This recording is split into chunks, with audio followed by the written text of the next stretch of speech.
Bill Shorten's denied reports in 9 newspapers that he's told allies he wants to return someday as Labor leader. Mr Shorten has tweeted this morning to clarify. He says the report in the SMH and The Age is just wrong. He said, as I said yesterday, I have and will work very hard every day to keep our party united and make the case for Labor under Albo's leadership at the next election.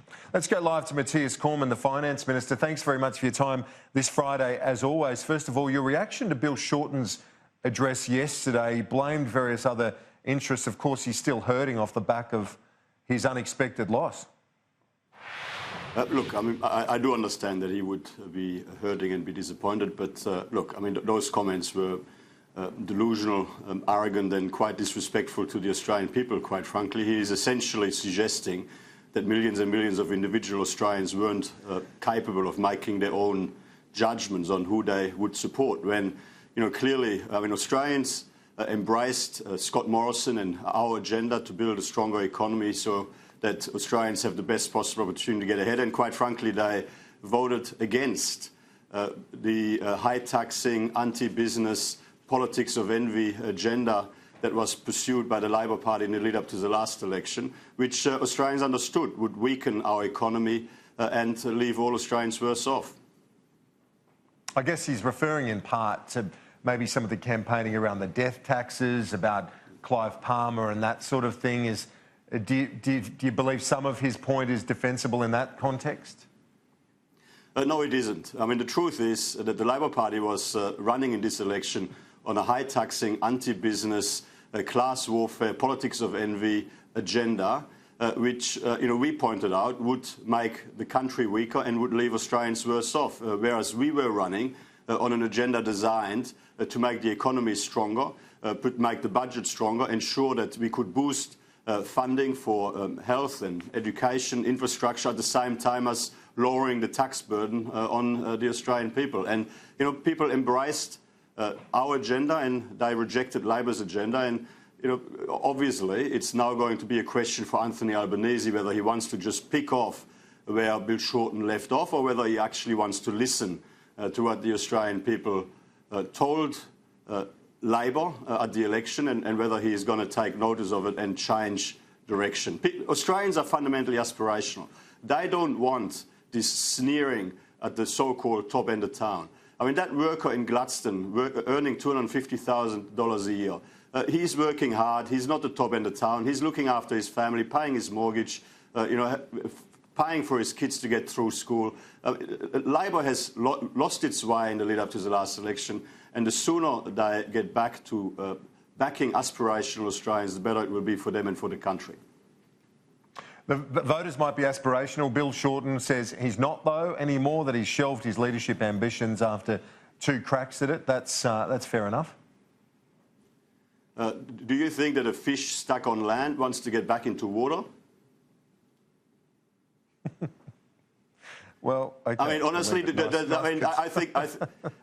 think you'll find that Anthony Albanese knows that, of course, Bill Shorten would want the leadership back if he can. I mean, but the thing is, I don't even think that is particularly remarkable. I mean, I think that everyone in the Parliament knows that if there was an opportunity for Bill Shorten to get the leadership back, he would go for it. I mean, honestly, does anyone really believe otherwise? Well, you threw me with the fish analogy, but anyway, let's move on to the minimum wage now and the minimum wage increase by the Fair Work Commission. Did they strike the right balance in your view? Well, look, I mean, the Fair Work Commission makes these judgments on the minimum wage independently in the same way as the Reserve Bank sets monetary, like our official cash rate, independently. I mean, they assess, you know, obviously economic data and make judgments on what is appropriate, and you know, obviously that is their call, and that's you know, we back that process in. We accept the independent decision by the independent umpire. I would just say, I mean, this is again, of course, an increase, a wage increase, an increase in the minimum wage above inflation. Inflation is running at 1.3%. You know, this is a 3% increase. So, I mean, that is obviously good news for all those Australians who are paid the minimum wage and all those Australians who are working on relevant award wages. And in that context, I guess, combined with the tax cuts, you'd be hoping that starts to chip away at what Labor felt was one of their stronger points, and that was about fairness across wages. I mean, Mr Morrison's been talking about the need to make further incursions into Labor territory. If you can do that and improve the living standards of those cohorts, that would help in that regard.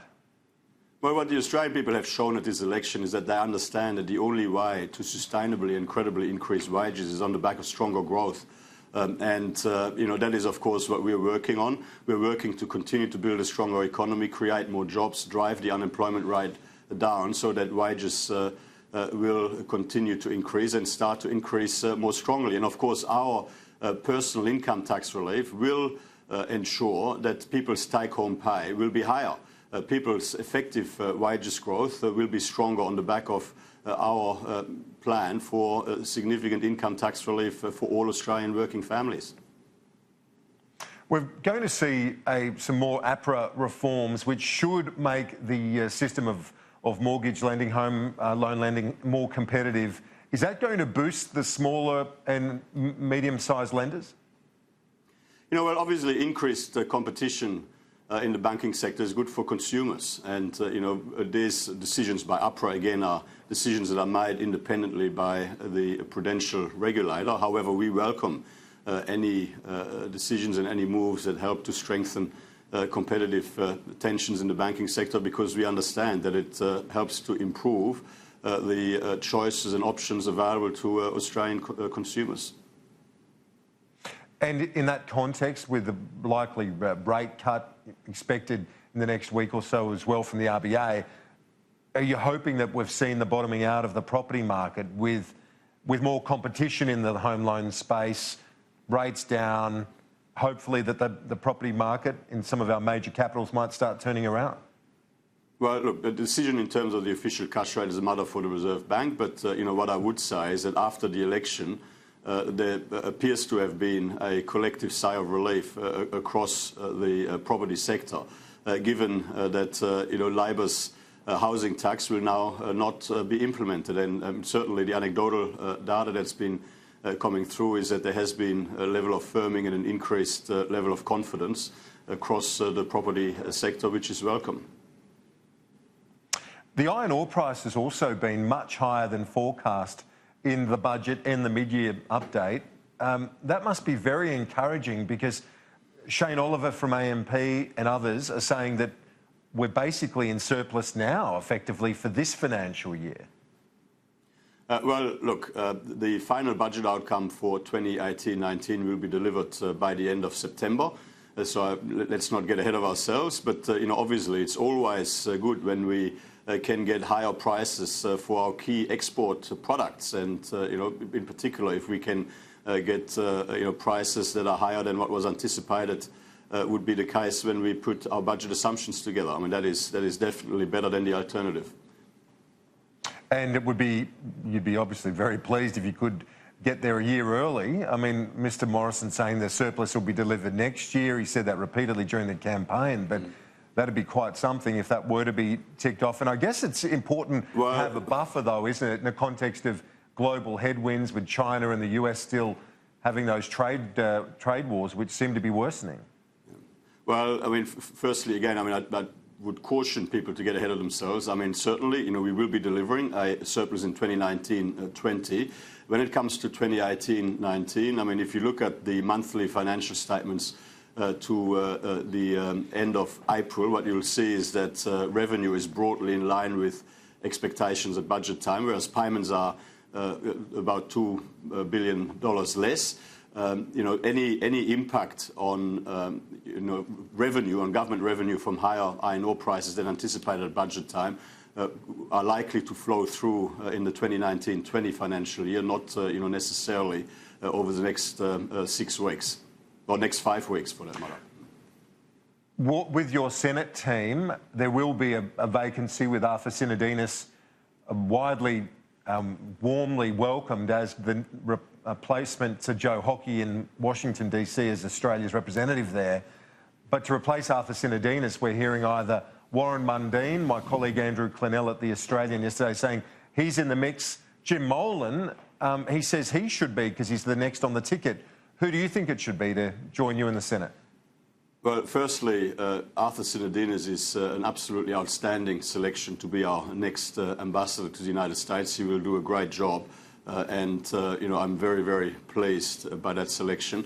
Now, when it comes to the selection of a new Liberal senator for New South Wales, I mean, I will leave that entirely up to the Liberal Party in New South Wales. I'm a senator representing the great state of Western Australia, and here in Western Australia, we would not appreciate if interlopers from other states were to give us advice, and I will refrain from giving advice to my good friends in the Liberal Party in New South Wales. They are well able to make these judgments.